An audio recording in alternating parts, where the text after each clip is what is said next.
નમસ્કાર, મારું નામ ઠાકોર વિશ્વાસ, ધોરણ 7, વિષય ગુજરાતી. એકમ 20:5 દાણા નાટ્યકરોના પાત્રનો પરિચય. આ છે ધનપાલ શેઠ.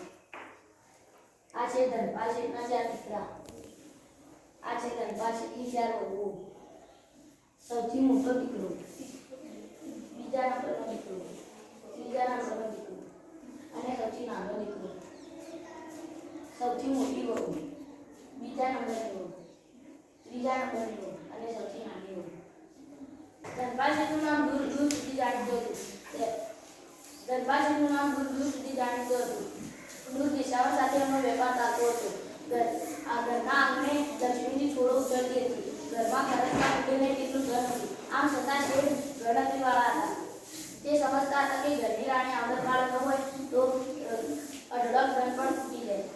શેઠને 4 દીકરા હતા. દીકરાની 4 વહુઓ હતી. દીકરા તો શ્રી કરોડને વેપાર ધંધામાં પડી ગયા હતા.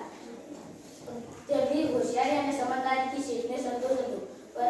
પણ શેઠની 4 વહુઓ ઘરરખુ અને ચાલાક છે કે નહીં તે જાણવાની શેઠને ઈચ્છા થઈ. તેમણે તેમનું પાકું લેવા એક યુક્તિ વિચારી કાઢી. એક દિવસ શેઠે 4 વહુઓને બોલાવીને કહ્યું, અરે બહુ બેટા, જરા કહી આવો તો.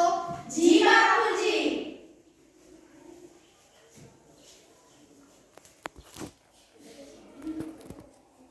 આજે હું દરેકને ડાંગરના 5-5 દાણા આપું છું, તો કોઈક વાર તે પાછા પણ માંગીશ, તો તેમનું જતન કરીને સાચવી રાખજો. એમ કહી શેઠે બધી વહુઓને 5-5 દાણા આપી વિદાય કરી. બધી વહુ 5-5 દાણા લઈ હસતી હસતી ચાલી ગઈ.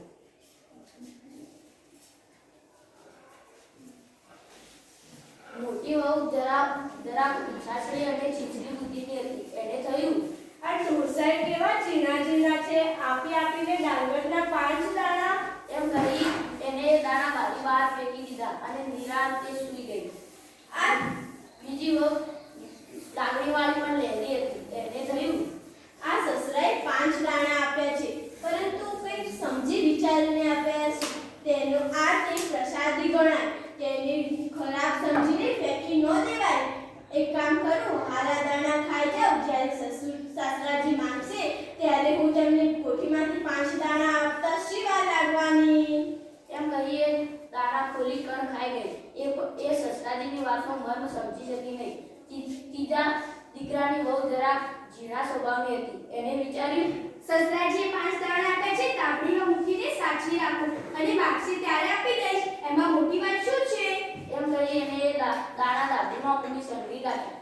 એ પણ સસરાજીની વાતનો મર્મ ન સમજી શકી. ચોથા દીકરાની વહુ ઠરેલ અને ચતુર હતી. એને થયું, સસરાજીની વાતમાં કોઈ ઊંડો મર્મ તો હોવો જ જોઈએ. આ દાણા સંઘરી રાખવા એ વાત તો સાચી, પણ સંઘરીદાર દાણા વખત જતા બગડી જાય. એના કરતાં ખેતરમાં વવરાવું તો કેવું? અને કણમાંથી મણ અનાજને થતા કેટલી વાર? અને સસરાજીને પણ ખૂબ જ ગમશે. એમ કહી એને દાણા પિયરમાં વવરાવા આપ્યા. એક સાલ ગઈ, બીજી સાલ ગઈ. પાક પાકતો ગયો ને બહુ તેને ફરી વવરાવતી ગઈ. એ દાણા 5ની જગ્યાએ હવે ઘણા બધા થઈ ગયા હતા.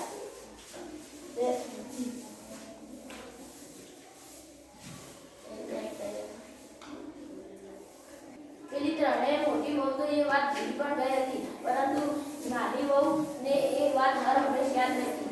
એક દિવસ શેઠે 4 વહુઓને બોલાવીને કહ્યું, અરે બહુ બેટા, જરા કહી આવો તો. જી બાપુજી. અરે બહુ બેટા, પેલા ડાંગરના 5 દાણા પાછા આપો. કયા દાણા? એ દાણા તો એ દાણે જ પૂરા થઈ ગયા હતા. હવે ક્યાંથી લાવીએ? કહો તો કોઠીમાંથી 5-5 દાણા લઈ આવીએ. બાપુજી, મેં દાણા બરાબર સાચવીને રાખ્યા છે. થોભો, હું હમણાં તાપડી લઈને આવું છું. એમ કહી જઈને કોળીમાં મૂકેલી તાપડી લઈને આવે છે અને એ 5 દાણા પોતાના સસરાજીના હાથમાં મૂકે છે. અરે દીકરા, તું કેમ કઈ બોલતી નથી? જા તારા દાણા લઈ આવ, લાવી શકીશ ને? બાપુજી, એ દાણા લેવા માટે તો આપને મારા પિયરે ગાડા મોકલવા પડશે. હવે તે દાણા 5 નથી રહ્યા, પણ બધી તે ગાડી બને તેટલા જ થઈ ગયા છે.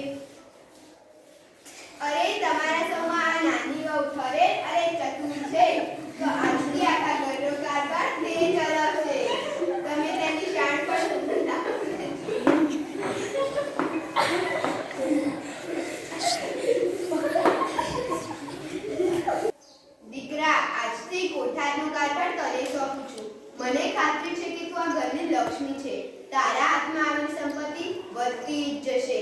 તું મારા ઘરને સારી રીતે સાચવી શકીશ. દીકરા, આજથી રસોડાનો કારભાર તને સોંપું છું.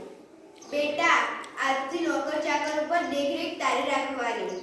વહુજી, ઘરની સાફ સફાઈની જવાબદારી તમારે સંભાળી લેવાની.